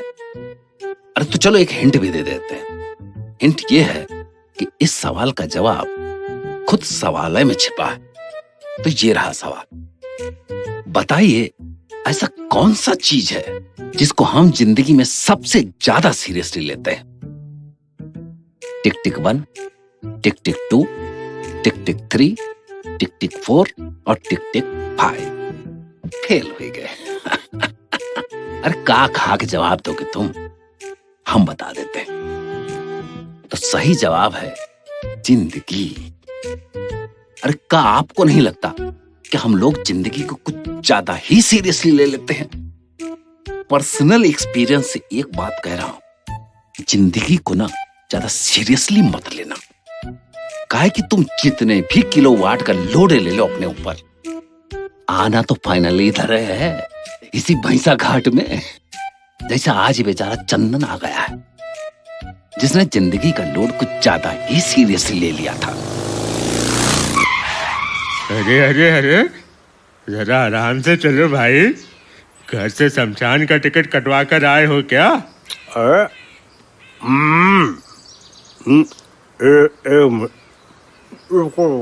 क्या भाई, समझ में नहीं आ रहा है, मुंह से बोल रहे हो या कहीं और से? गुटका थूक के बोल पाओगे? अरे बाबा, ये क्या बताएगा? नहीं, हम बताता है। अरे मैं हूँ यहाँ का मटका किंग, चंपक सेठ, और ये है। हाँ, और इस नाचीज को फन्ने खां बोलते हैं कसम गल्ले की। बहुत बढ़िया। आइए 1 मिनट। आपका टीका कर दूं? आप दोनों आज के पहले ग्राहक हैं। बड़ी चढ़िया हो गया है क्या? हम दोनों ग्राहक कैसे हुए नहीं? बताता हूँ। हमारे भैंसा घाट के सेल्स डिपार्टमेंट ने नई स्कीम लॉन्च की है आप जैसे बड़े लोगों के लिए। अच्छी की एडवांस बुकिंग पे 10 किलो लकड़ी फ्री। और अगर प्लेटिनम मेंबरशिप लेंगे तो मटकी, मशाल और 3 रोने गाने वाले आदमी हमारी तरफ से कॉम्प्लीमेंट्री मिलेंगे। और हाँ, अगर कूपन कोड भैंसा 20 लगाएंगे तो 20 रुपए का कैशबैक भी मिलेगा। हम बड़ा ही मनहूस सेल्समैन हैगा। हमसे हमारी मैयत की एडवांस बुकिंग करवा दिया है, कसम गल्ले की। देखिए भाई साहब, एक तो इन मटका की मटकानुमा टोन, जिसे देख के लगता है मानो सालों से जुड़वा बच्चे अंदर अटके पड़े हो, और दूसरी आपकी गुटखा खाने की आदत। बोलो जुबा कैंसरी। बुरा मत मानिए, पर जरूरत तो पड़ेगी आप दोनों को। हैं? देखो ना मुराद को, देखो मियाँ, बातूनी हगाज बंद करो और ये बताओ कसम गल्ले की कि चंदन सच में मर गया क्या? भाई, हमारे यहाँ तो सच में मरने का ही रिवाज है। झूठ मूठ का कैसे मरते हैं अगर आपको आता हो तो एक बार मुझे जरूर मर के दिखाना। बड़ी ये पनौती घाट के पनौती चौकीदार के मुंह क्यों लगता है साई? चलो खुद ही अंदर चल के देख लेते हैं। बड़ी वो देखो, वो रहा चंदर का बाप, चिता नंबर 2 के पास। चलो नहीं साई, जल्दी चलो, कहीं भाग न जाए नहीं। बेटा, ये क्या कर लिया तूने? ऐसी क्या मजबूरी थी जो अपने इस बूढ़े किसान बाप को ऐसे बेसहारा छोड़ गया? मुझे भी अपने साथ ले जाता बेटा। ऐसा मत कहिए श्रीमान, ईश्वर की मर्जी के आगे किसकी मर्जी चली है? नमो नारायण। ये कैसा ईश्वर है पंडित जी, जो एक बाप से जवान बेटे की अर्थी उठवाता है? अब कहाँ जाऊं, क्या करूं? अब तो लगता है मुझे भी तेरी तरह मौत को गले लगा लेना चाहिए। यही एक रास्ता बचा है मेरे पास। ओ चिचा पंडित, अपने लौंडे का इधर चुकता किए बगैर जाने की सोचना भी मत। पूरे 1.5 लाख रुपए हजम करके ऊपर जा रहा लौंडा तुम्हारा, कसम गल्ले की। और मेरे 2 लाख नहीं। देखो अंकल, तुम्हारा जवान बेटा मरा है, उसका हमको अफसोस है नहीं। अरे पर तुम बिना पैसे दिए अगर खिसका तो तुमको और भी भारी अफसोस होगा बड़ी साई। देखिए, मैं तो एक छोटा सा किसान हूँ, अपना ट्रैक्टर गिरवी रखकर अपने बेटे का अंतिम संस्कार करवा रहा हूँ। सच बताऊं तो मेरे पास तो गांव वापस जाने तक के पैसे नहीं बचे हैं। देखो चिचा, दिमाग को नल्ली निहारी की तरह चूसो मत। तुम्हारे बेटे ने वैसे ही 1 मिनट आधे शहर को चूना लगा रखा है, उसका तो नाम ही रख दिया गया हैगा चंदन चूना वाला। मोहल्ले वालों ने है। क्यों चंपक भाई, गलत बोल रहा हूँ क्या मैं? कसम कर लेगी। बड़ी 100% सच्ची बात है नी। मुआ भी जिंदा होता तो शमशान को भी बेच खाता नहीं। जो मरने वाले के बाप को शमशान में परेशान करते हैं, उनको नरक में नंगा करके कांटों वाली कुर्सी पे बिठाया जाता है। नमो नारायण। फिर गरम तेल में उनका मंचूरियन बना के नरक के कुत्तों को परोसा जाता है। नमो नारायण। बड़ी पंडित, तू जानता ही क्या है साई? अरे बाबा, तुझे नहीं मालूम इस चंदन ने मुझे कितना गहरा चूना लगाया है नहीं? अरे 2 साल पहले मुझको बोला कि आवारा कुत्तों की नसबंदी करवाने सरकारी कंट्रैक्ट दिलवाएगा। चढ़िया पूरे 2 लाख रुपए एडवांस भी ले गया। और जब मैं उसके बताए ऑफिस पर कंट्रैक्ट साइन करने गया, अरे तब पता चला कि वो ऑफिस नहीं क्लिनिक है। अरे और तो और जिस पे साइन किया वो कंट्रैक्ट नहीं, अरे शपथ पत्र थी कि मैं चंपक सेठ अपनी मर्जी से खुद की नजबंदी करवा रहा हूँ। अरे और तो और नजबंदी के बाद जो 1000 रुपए और एक कंबल मिलने वाला था वो भी खुद ही लेके 9-2-11 हो गया। क्या कह रहे हो मियां? नसबंदी के बाद भी बच्चा हो गया? मैं बोल रहा था उस ठरकी ठाकुर को घर में मत आने दिया करो कसम गल्ले की। बड़ी क्या बात करता है साई? अरे मैंने नसबंदी थोड़ी करवाई थी उस दिन, अरे भाग गया था नहीं मैं। अरे नसीब वाले हो मियां। अब मेरी कहानी सुनो कसम गल्ले की, खून के आंसू निकलेंगे टप टप टप करके। एक बार की बात है, ये बटोलेबाज लौंडा मेरे घर आया और कहने लगा, फन्ने भाई भोपाल से नेपाल तक की ट्रेन चालू होने वाली हैगी, उसकी पेंट्री का ठेका दिलवा देता हूँ। मैं बावला खुश हो गया और फनफनाते हुए उसे 1.5 लाख रुपए नकद दे दिए कसम गल्ले की। पर जब मैं रेलवे ऑफिस गया तो पता चला कि हराम का अल्लाह मेरा नाम पटरी पे टट्टी साफ करने वालों की लिस्ट में लिखवाया और बदले में बड़े साहब से मेरे 1 महीने की पगार भी लेके चंपत हो लिया कम वक्त मारा कसम गल्ले की। अरे रे रे रे रे, फिर क्या हुआ साई? फिर क्या, बड़े साहब ने गुस्से में आके मुझसे ही पूरे प्लेटफॉर्म की पटरियां साफ करवाई बताओ। बाद में जब मैं घर लौटा तो बेगम ने पानी की जगह हार्पिक से नहलाया कसम गल्ले की, फिर अंदर घुसते दिया। शिव शिव शिव शिव शिव शिव, आप दोनों की कहानी तो बहुत ही दुख भरी है नमो नारायण। पर ये भी तो सोचिए कि चंदन का बाप एक गरीब किसान इतनी बड़ी रकम कहां से देगा? नमो नारायण। बड़ी कुछ तो अंटी में छुपा के रखा होगा, क्यों अंकल? अरे बाबा कुछ तो छोड़ गया होगा तुम्हारा छोकरा तुम्हारे लिए नहीं?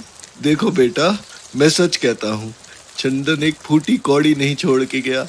हाँ, बस एक चिट्ठी जरूर छोड़ गया था मेरे नाम की। तो चीचा वो चिट्ठी जरा पढ़ के सुनाओ, हो सकता है उसमें कुछ राज छुपा हो। क्यों चंपक भाई, सही बोल रहा हूँ ना कसम गल्ले की? बड़ी सही बोलता है फन्ने साई। ओ अंकल जरा चिट्ठी पढ़ के सुनाओ नहीं। ठीक है बेटा, पढ़ता हूँ। आदरणीय बाबूजी प्रणाम। मैं इस तरह बिना बोले आपसे दूर जा रहा हूँ, इसके लिए मुझे माफ कर देना। मैं आपके लिए करना तो बहुत कुछ चाहता था, पर क्या करूं, हालातों ने मेरा साथ देना ठीक नहीं समझा। आपके लिए कुछ छोड़ के नहीं जा सका। ये दुख आखिरी दम तक मेरे साथ रहा। हो सके तो अपने इस नालायक बेटे को माफ कर देना। आपका बेटा चंदन। बड़ी कुछ भी नहीं छोड़ के गया, कंगड़ा कहीं का। अब मैं क्या करूं झूले लाल? 1 मिनट, चिट्ठी के पीछे भी कुछ लिखा है। लिखा है, पिताजी इस लिफाफे में मैं अपने लेक व्यू वाले बंगले की चाबी और कागज रख रहा हूँ। इसे उस असली मित्र को दान कर देना जो मेरी मैयत में आएगा। वही इसका असली हकदार है। अब बेटा मुझे तो पता नहीं कौन है इसका मित्र। ये चाबियां और ये कागज पता नहीं किसे दूं। बड़ी फन्ने साईं, अरे वो लेक व्यू वाला बंगला तो लगभग 70 लाख का होगा ना? अमर 70 लाख? कम से कम 1 करोड़ का होगा कसम गल्ले की। अरे अब अंकल मतलब बाबूजी, अरे ये कैसी बात कर दी आपने? बड़ी हम कौन है फिर? बड़ी हम तो चंदन को अपना बेस्ट फ्रेंड मानता था नहीं। अरे कितना भी झगड़ा हो जावे, रोज रात को अपने हाथों से ही खाना खिलाता था और दारू पिलाता था नहीं अपने प्यारे मित्रा को। वो तो चढ़िया 420 फन्ने की बातों में आके उधारी वसूलने आ गया, वरना मैं तो उल्टा अपने रोकड़े से मैयत करवाने वाला था नहीं। बड़ी सही गार्ड प्रॉमिस। लाहौल वाला कुव्वत, उल्टा मैं तो के थक गया इस नासपीटे नसबंदिए नाशुक्रे चंपक से कि भाई चंदन तो मेरा लंगोटिया यार था। हाँ, अरे उसका और मेरा एक थाली में खाना और एक प्याली से पीना था, कसम गल्ले की। उसकी मैयत पे ऐसे कैसे पैसे मांगने चले जाऊं? उल्टा अपने प्यारे मित्र के मैयत का खर्चा तो मुझे उठाना चाहिए। क्यों पंडित जी, सही कह रहा हूं ना, कसम गल्ले की। वाह वाह वाह, इच्छाधारी गिरगिटों के बारे में सुना तो था, आज देख भी लिया नमो नारायण। अब तक तो गिद्ध की तरह बेचारे बूढ़े आदमी से पैसा लूटने के लिए खड़े थे, अब बंगले की चाबी देख के दिल के फाटक खुलने लगे। नमो नारायण। बड़ी बाबा पंडित तुम चुप रहो नहीं। हाँ तो अंकल, मेरा मतलब बाबूजी, अरे मैं बोल रहा था आपका कितना खर्चा हो गया नहीं? खैर छोड़ो, ये लो पूरे 10,000 थूक लगा के गिन लो। अरे रखो रखो, अपना ही रोकड़ा समझो नहीं। अब्बू जान, ओ अब्बू जान, मैं कह रहा था वो ट्रैक्टर कितने में गिरवी रखा आपने? कम से कम 50,000 तो लिए होंगे। तो ये 40, ये लो 25,000 नगद, और ये मेरी सोने की चैन भी ले लो, पूरे 20 तोले की हैगी, कसम गल्ले की। अरे बेटा पर अरे रखो अब्बू जान, ये पैसे वैसे में क्या रखा हैगा? अपने मित्र के बाप के लिए इतना भी नहीं कर सकता ये फन्ने का? कसम गल्ले की क्या बात कर रहे हो? बड़ी बाबूजी, अरे मैं आपसे बहुत गुस्सा हूँ। अरे मेरे होते हुए आपने उससे क्यों बोला कि आपके पास घर जाने के लिए पैसे नहीं है? अरे अपने मित्रा के बाप को पैदल घर जाने देगा क्या ये चंपक सेठ? ये लो रखो। हाँ, ये मेरी नई नवेली बाइक की चाबी, बड़ी सही इससे बढ़िया लड़ाते हुए घर जाओ नहीं। हाँ, ये लो मेरा चश्मा भी लगा लो, बढ़िया। अरे ये सब क्या कर रहे? और मेरे प्यारे अब्बू, आपको रास्ते में सर्दी लगेगी तो ये लो, मेरा कुर्ता भी पहनते जाओ, कसम गल्ले की। अरे भाई बस करो, कुर्ता क्यों उतार रहे हो? भाई आप दोनों ये सब बस करो। अरे बड़ी साईं फन्ने, अरे देखो हम दोनों तो नंगेपन में एक दूसरे से जीत नहीं सकते नहीं। अरे तो क्यों ना कॉम्प्रोमाइज कर ले, बंगला बेच के आधा रोकड़ा तुम रखो, बड़ी आधा रोकड़ा हम रखेगा। अरे बोलो नहीं क्या बोलता है? मियाँ, आइडिया तो एकदम भन्नाट दियाएगा। चलो फिर हाथ मिलाते और चीचा को रवाना करते पहली फुर्सत में। हाँ तो बाबूजी, मैं सोच रहा था कि जब चंदन का असली मित्र तो हम दोनों है, तो आप हम दोनों को घर की चाबी दे दो और बड़ी सही बेफिक्र हो के गाँव वापस जाओ नहीं। और हाँ, और एक जरूरी बात, अगर कुछ भी जरूरत पड़े नहीं तो अपने दोनों बेटों को याद करना मत भूलना, ठीक है? ठीक है बेटा, मैं जाता हूँ। भगवान तुम दोनों का भला करे, जो इस गरीब किसान की इतनी सहायता की तुमने। अरे गरीब कैसे मियाँ, लखपति बन के जा रही हो यहाँ से, ऊपर से बेहतरीन चमचमाती हुई बाइक और मिल गई, कसम गल्ले की। तो अब्बू कहा सुना माफ है, अब रवानगी डाल दो फौरन।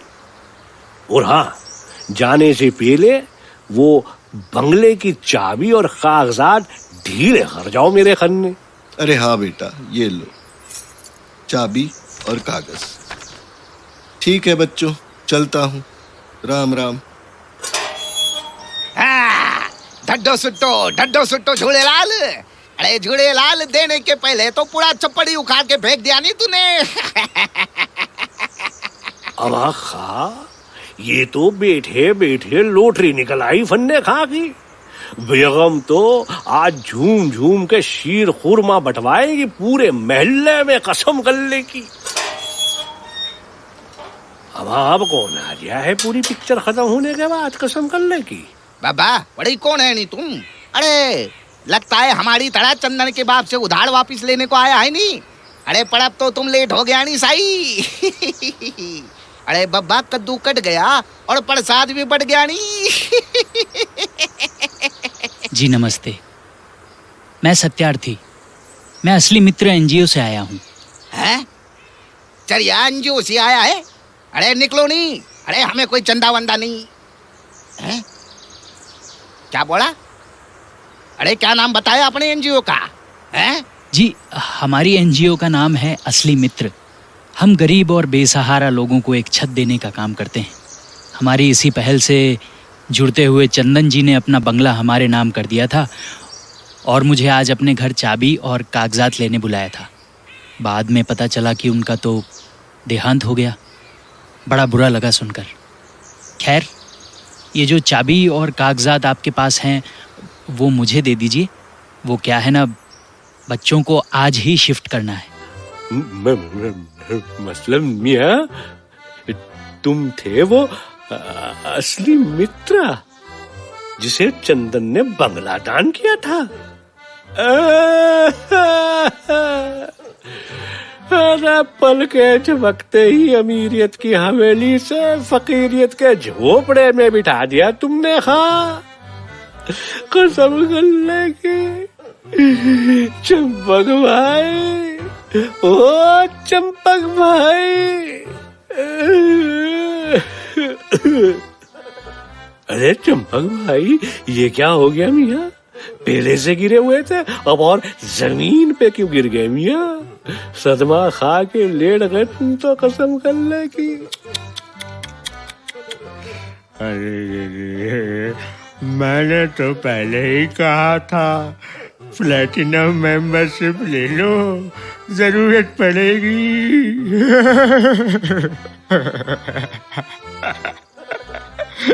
प्लेटिनम मेंबरशिप ले लो। तो भाई लोग, ये कहानी था इस पनौती भैंसा घाट की चिताओं की, जहां कोनो शांति से ऊपर नहीं जाता। वैसे सुनने में आया है कि भैंसा घाट का एक्सटेंशन हो रहा है। मतलब अब आपको इधर आने के लिए लाइन नहीं लगाना पड़ेगा। तो चलिए फिर यही मुलाकात होगा भैंसा घाट पे।